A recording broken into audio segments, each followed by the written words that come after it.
na 4, pa res ne rekel.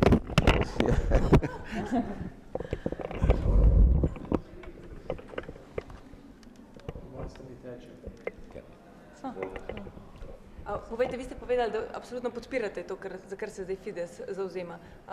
Zakaj je tako pomembno, da se ti standardi zdaj v tem trenutku sprejmejo? No, prvič gre čisto iz enega vljudnostnega bontona. Pred 7 leti je bil dokument pripravljen. Ogromno energije je vložila slovenska stroka, da je ta dokument pripravila. Ta dokument se ni pripravljal nekje v zakulisju enih zdravniških organizacij, ampak na nivoju vlade. In potem, ne glede na to, da se vlade zamenjajo, da tak dokument roma v predal, to je pravzaprav pa res ignorantsko. Tisto, kar je pomembno pri standardih in normativih, je to, da je to torej zahteva po takojšnji uveljavitvi, da je to simbolni akt začetka reforme. Začetka reforme si mi ne znamo predstavljati brez uveljavitve teh standardov in normativov. Vse je bilo pa prej povedano, o čemu so namenjeni.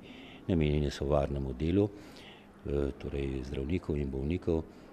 Tisto, kar je seveda oviralo ministrstvo, da bi implementiralo pravočasno te standarde, so strahovi, da bo verjetno se izkazalo, da je tu nekje 600, 800 ali celo 1000 zdravnikov premalo.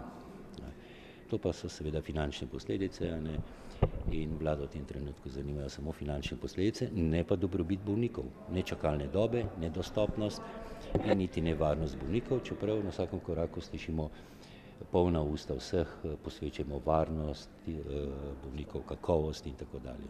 Samo še to povejte, kaj to pomeni, da sprejmeš standarde in normative, če jih država sprejme. Kaj to pomeni fizično? Je to vse v zakoni, je to pravilnik, je to priporočilo, kaj to potem postane?